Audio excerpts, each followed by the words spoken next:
임신이라는 게 엄마 몸에서 일어나잖아요. 그러니까 기본적으로 엄마 상태를 쭉 체크를 하고, 특히 이제 태아한테 영향을 줄 수 있는 것들은 조금 더 민감하게 우리가 검사를 하는 편이죠. 그래서 이제 기본적인 혈액 검사 같은 것들은 빈혈 검사, 간 수치 검사, 콩팥 수치 검사, 엄마 기본적인 상태가 이제 임신을 유지해가는데 문제가 없는지 보는 거고, 임신 때 특히 중요하다 그러면은 이제 풍진, 임신이 아닐 때는 뭐 풍진이라는 게 가볍게 열나고 지나가는 거기 때문에 문제는 안 되지만, 임신 초기 때는 기형이 생길 수 있잖아요. 저는 솔직히 갑상선 쪽이 제일 궁금해요. 그래서 산전 네네. 검사를 하면은 네네. 혹시 이상하면 빨리 약을 드리면 아기한테 도움이 되게 많이 되는 부분이잖아요. 근데 네, 그렇죠. 가끔 이제 병원에 오면은 네. 산전 검사 하라고 했는데 뭐 보건소에서 받아올게요 하다가 네네네네. 좀 시기가 많이 늦어지시거나 또 그분도 네네. 바쁘시다 보면 네네네. 좀 막 산전 검사를 막 10주에 하고 막 네네. 10주에 하고 이럴 때도 있어요. 근데 네네. 나는 좀 빨리 했으면, 빨리 해서 이상한 게 있으면 네네. 빨리빨리 대처를 할 수 있으니까 그렇죠. 한 8주 내로는 그래도 좀 네네. 검사를 좀 다 받으면 좋지 않을까. 네, 네, 그렇습니다. 그런 생각을.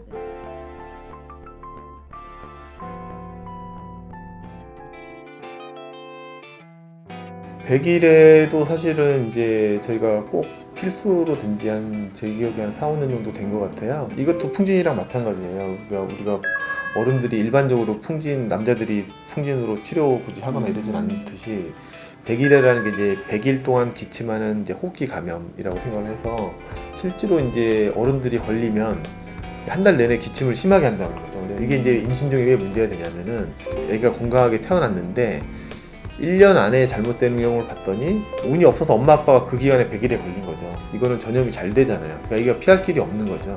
애기들은 이 기도가 약하기 때문에 막혀서 잘못되는 경우가 많다는 거죠. 그래서 30주 초반에 CDC 미국 질병관리센터에서는 이제 산모 임신 때마다 100일의 예방접종을 꼭 하라고 되어 있죠.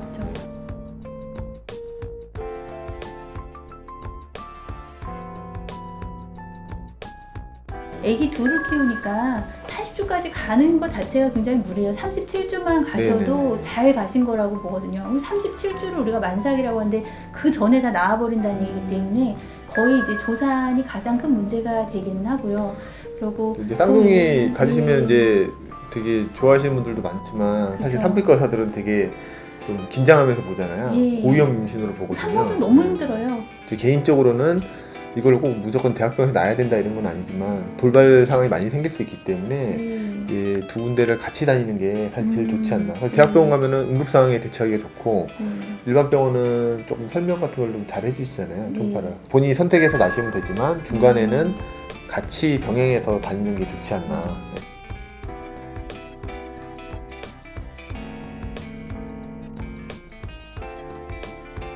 12주, 16주, 20주가 이제 사실 애기한테 제일 중요한 검사가 몰려있는 시기인데, 제일 중요한 게 흔한 염색 지상이 다운 증후니까 12주, 16주는 다운증 관련된 혈액 검사를 하고, 그 다음에 이제 20주가 되면은 우리가 이제 기본적으로 애기가 좀 커지고 형태가 갖춰지기 때문에, 애기는 이제 사실 머리끝부터 발끝까지 다 문제가 생길 수가 있거든요. 머리부터 발끝까지 모양을 쭉 한번 살펴보는 거죠. 그게 이제 제일 중요한 검사들이죠. 다운증 같은 경우도 이제 사실은 원래 800명 중에 1명 태어나는데 엄마 나이가 35세부터 이제 증가를 많이 하잖아요. 그럼 거의 한 400명 중 1명, 400명 중 1명 꼴이면 사실 많은 거긴 하거든요. 네. 그래서 35세 이상은 좀 정밀 검사 하셔도 저는 괜찮을 것 같기는 해요. 사실 기형아 검사를 한다고 우리가 기형아를 다 알 수는 없어요. 그렇지만 다운증후군 같이 좀 흔한 거는 그래도 피 검사를 조금 더 정확한 네. 걸로 상황에 맞게 하시면 좋을 것 같고, 네. 정밀 초음파는 또 태어나서 혹시 아기가 이상이 있으면 응급 상황의 대처라든지 네. 이런 데도 꼭 필요하기 때문에 필수적으로 또 보시는 게 좋을 것 같기는 해요. 네. 예.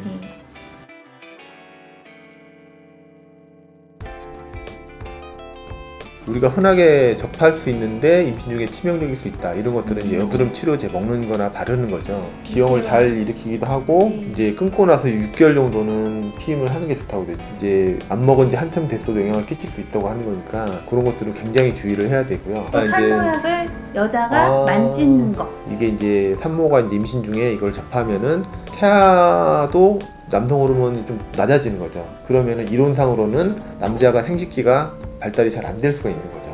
애가 이제 뱃속에 애가 딸인 경우는 상관없어요. 근데 뭐 어쨌든 뭐 한 번 만졌다고 해서 네. 그렇게 치명적인 해가 있는 것까지는 아닌데 네. 그래도 이왕이면은 피해주면은 좋을 것 사실 같아요. 탈모약들은 이제 나이 든 신랑들은 많이 드시는 게 굉장히 많기 때문에 네. 요거는 조금 주의를 하시면 좋을 것 같아요. 예, 네. 안 보이는데 잘 네네네. 네네네. 치워놓으라고.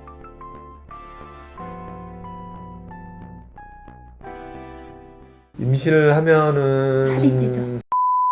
뭐 하나부터 열까지 다 임신선 들어가죠. 네. 생겨서 일단 배도 흐물흐물 피부도 다 트고 그 다음에 이제 멜라닌 색소 때문에 겨드랑이나 음부 쪽이 까맣게 근데 그런 것들이 100% 다 돌아오지 않죠. 기본적으로 이제 우리가 나쁜 걸 먹으면 안 되기 때문에 일단 기본적으로 입덧부터 시작을 하잖아요. 그쵸. 아기가 크려면 혈액이 계속 공급이 돼야 되니까 혈관들이 기본적으로 확장을 하잖아요. 그래서 생기는 것들이 많죠. 두통도 있고 이명 들리는 경우도 많고 자꾸 어지럽고 앉았다 일어나면 어지럽고 그다음에 또 골격들이 다 벌어지거든요. 그러니까 모든 뼈마디가 아플 수 있죠. 저희가 말씀드렸던 것들은 큰 문제는 없을 가능성이 90% 이상이지만 불편한 게 있으면 병원에 가서 원장님이랑 상의를 해보시는 게 제일 좋겠죠.